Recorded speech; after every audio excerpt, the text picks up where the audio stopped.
What happens when justice itself becomes part of the crime? When the very system built to protect the vulnerable is twisted into a weapon to protect the powerful? That's not a conspiracy theory, it's what survivors, lawmakers, and even government insiders are now saying about the Epstein scandal. And if you thought this story ended years ago, you couldn't be more wrong, because according to Congresswoman Melanie Stansbury, what we're witnessing is not just a disgrace, it's a cover-up of epic proportions. A cover-up that shields the rich, the well-connected, and yes, some of the most powerful names in the world. And right in the middle of this storm, voices like Pam Bondi's emerge, defending the system, while critics say she's shielding the very elites accused of complicity. Well, I'm Melanie Stansbury, and I represent New Mexico's 1st Congressional District. And I want to say that I'm truly stunned by what I heard today. The thing about being a victim of assault, of sexual violence, is that it not only steals your sense of self, it steals your dignity, it steals your ambition, it steals your hopes, it steals your dreams, and it steals your sense of personhood. And what we heard today is from a half-dozen victims, some of whom have already pursued both civil and criminal suits against both Jeffrey Epstein and Ghislaine Maxwell, as well as from several who have never told their stories in public before. But before I turn to the substance of the case itself, I want to say to anyone out there who is currently experiencing abuse of any kind, we see you. We are here fighting for you, and we will fight for justice for every person who is experiencing sexual violence in this country, and that is what this case is actually about.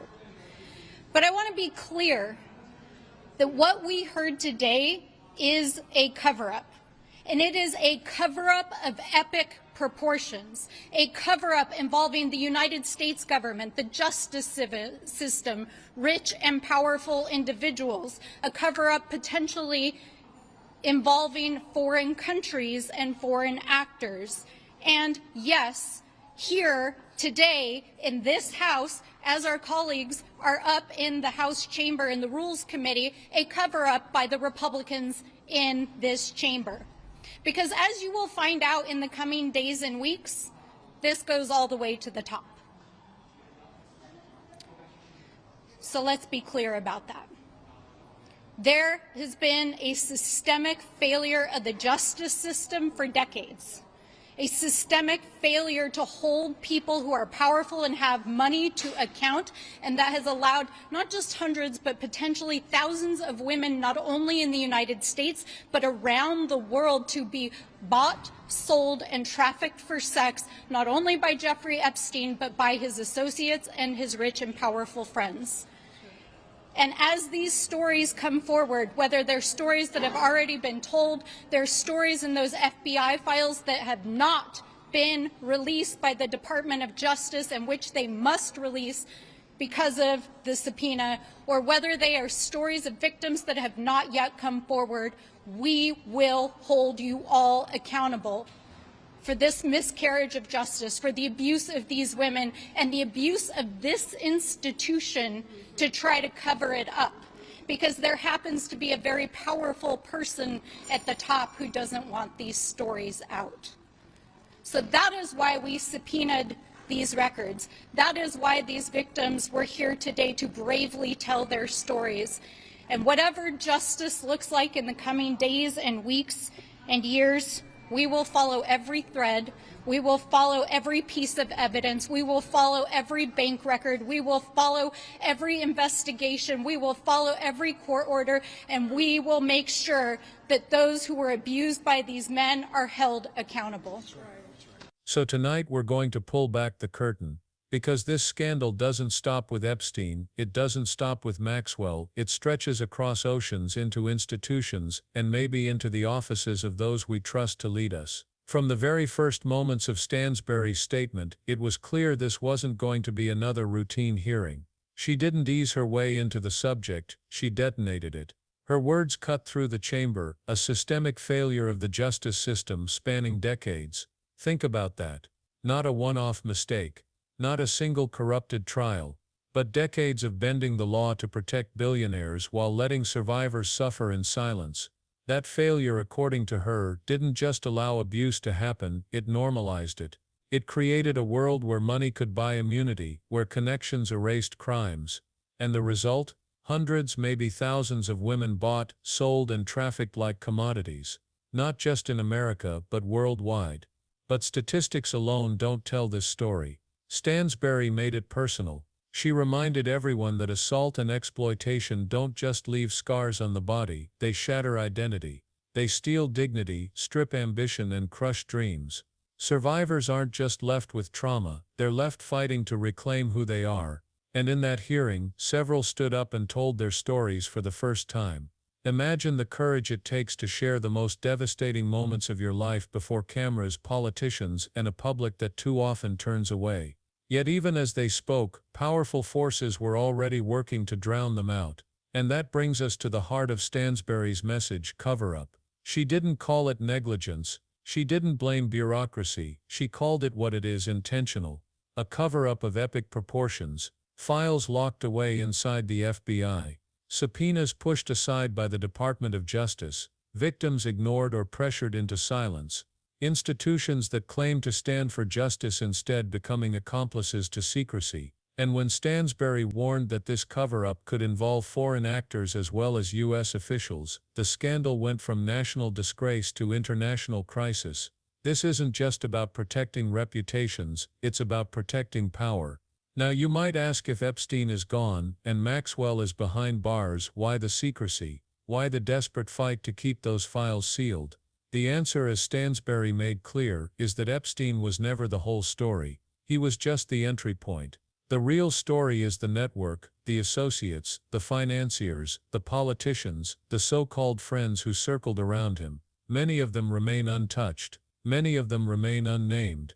And that's why those files matter, because within them could be the truth about just how deep this rot goes. And this is where Pam Bondi enters the picture. To some, she's the polished legal powerhouse, a former Florida Attorney General who made her name taking on big cases and never shying away from cameras. But when it comes to Epstein, her role has sparked fierce debate. Bondi has repeatedly downplayed the idea that the unreleased files hide anything earth-shattering. She insists the most explosive claims are exaggerated, hinting that there's nothing to see in those FBI archives. To her supporters, this sounds like a voice of reason, a call not to give in to sensationalism. But to her critics, it sounds like something far darker, an attempt to shield the very elites who benefited from Epstein's shadowy empire. Remember, this isn't just about Epstein. It's about who he knew, who he worked with, and who may have been protected by his silence. Stansbury is demanding every document, every bank record, every testimony be dragged into the light. Bondi, on the other hand, has publicly argued against the frenzy, dismissing claims that the files could destroy reputations at the highest levels. Critics call that political spin. Survivors call it betrayal, and that contrast, Stansbury sounding the alarm about an epic cover-up versus Bondi trying to calm the storm, couldn't be sharper. And let's not forget, Bondi has long been close to circles of power. That's not speculation, that's fact. She's been on television defending powerful figures, shaping narratives, and stepping into controversies with a smile. But when the Epstein scandal resurfaced, her tone stood out. While survivors begged for transparency and lawmakers demanded answers, Bondi's response was to dismiss the urgency. That's why so many accuse her of being part of the problem. To them, she embodies the polished face of a system that smiles while survivors are silenced. This is where the story takes on its sharpest edge. Because if Stansbury is right, if this cover-up stretches into the halls of government, across oceans, and into boardrooms, then Bondi's dismissals aren't just tone-deaf. They're dangerous. They give cover to those who want this story buried once and for all. And every time Bondi tells the public to move on, she reinforces the very system Stansbury says has failed us for decades. The clash is more than political. It's moral. On one side, a congresswoman demanding the truth, promising to follow every subpoena, every bank record, every lead. On the other, a former attorney general suggesting there's not much left to find, urging the public not to expect fireworks. One voice shout, cover up. The other whispers, calm down. And caught in the middle are survivors, men and women whose lives were shattered, whose dignity was stolen, and who are still waiting for the justice they were promised. And this fight doesn't exist in a vacuum. Every time justice bends for billionaires, it breaks for ordinary people. Every time leaders cover up the crimes of the wealthy, they send a message: survivors don't matter, ordinary citizens don't matter, only power matters. And that message eats away at the very foundation of democracy. Because if justice isn't equal, then justice isn't real. Stansbury's warning about foreign actors made the stakes even higher. If international figures or governments are tied to Epstein's operation, then this isn't just about abuse, it's about geopolitics. It's about the possibility that secrets are being buried not only to protect reputations, but to protect alliances, deals or governments. That means the silence isn't accidental, it's strategic. And once again the people left to pay the price are the survivors. The uncomfortable truth is this: scandals like Epstein's aren't anomalies, they're symptoms. They show us what happens when influence is stronger than accountability, when institutions prefer concealment to justice. They reveal how the powerful operate, as though laws don't apply to them, while the powerless are left with nothing but broken promises. And when voices like Pam Bondi insist there's nothing there, it forces us to ask, nothing for whom? Nothing for the survivors whose lives were shattered, or nothing for the elites who might finally face exposure. That's why Stansbury's vow matters so much. Her promise to follow every thread, every subpoena, every record, every testimony. To drag the truth into daylight, no matter how hard others try to bury it.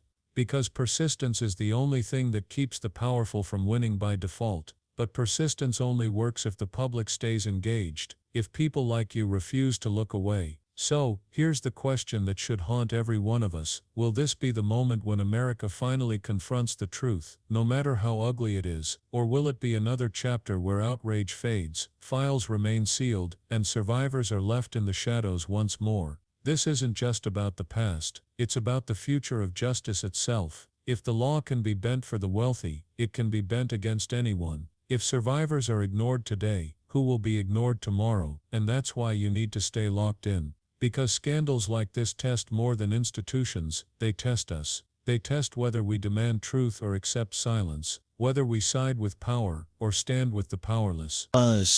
If you believe survivors deserve justice, if you believe the truth should never be buried to protect the elite, then do not stay silent. Hit the like button, subscribe to this channel, and share this video with someone who needs to hear it. Because as Melanie Stansbury warned, this goes all the way to the top. And the only way the truth wins is if people like you refuse to look away.